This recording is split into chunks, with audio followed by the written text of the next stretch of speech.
যদি 12,000 পায় কোনোবা এজনে 25,000 পায় গতিকে এইটো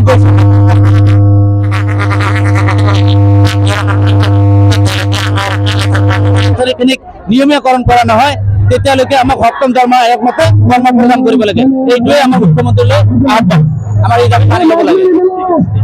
কৰ্মচাৰীক স্বাস্থ্য বিভাগত ৰেগুলাৰাইজেশ্যন কৰিব লাগে আৰু যেতিয়ালৈকে ৰেগুলাৰাইজেশ্যন নহয় 7 পে কমিশ্যন অনুযায়ী আমাক দৰমহা দিব লাগে যিহেতু সুপ্ৰিম কোৰ্টৰ 2013 চনৰ পৰা এইটো অৰ্ডাৰ আছে আৰু কামৰ দৰমহাটো আমাক দিব লাগে 26,000 কৰ্মচাৰী আছে এতিয়া বৰ্তমান আমাৰ অসমত কৰ্মৰত NHMৰ নহয় প্ৰথমবাৰ নহয় আমাৰ কৰা হৈ আছে আমাৰ প্ৰত্যেক বছৰতে কৰা হৈছে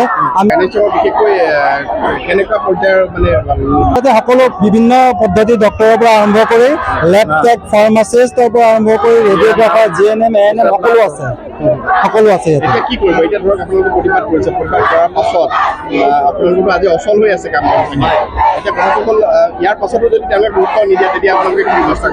নহয় এতিয়ালৈকে অচল আমি কৰা নাই সম্পূৰ্ণ আমাৰ ইমাৰ্জেঞ্চি চাৰ্ভিচবিলাক চলাই ৰাখিছোঁ আমি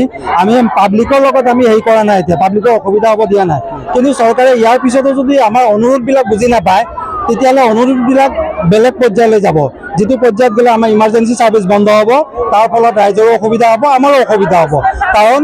আমাৰ মেডিকেল প্ৰফেশ্যনটো হ'ল এটা মৌলিক অধিকাৰ স্বাস্থ্য আৰু শিক্ষা সেইটো হ'ল মৌলিক অধিকাৰৰ কৰ্মীসকলে যদি নিজৰ মৌলিক অধিকাৰ নাপায় তেতিয়াহ'লে তেওঁলোকৰ কি অৱস্থা হ'ব আপোনালোকে ভাবকচোন আমিতো সেইটো কাৰণে আমি বাৰে বাৰে অনুৰোধ কৰি আছোঁ আজিও অনুৰোধে কৰিছোঁ আমি চৰকাৰক আমি কোনো হেৰি কৰা নাই হুংকাৰ দিয়া নাই তেওঁলোকক কিন্তু যদি এই পৰ্যায়তো যদি নহয়গৈ তেতিয়াহ'লে পিছৰ পৰ্যায়টো আমাৰ বাহিৰত হ'বগৈ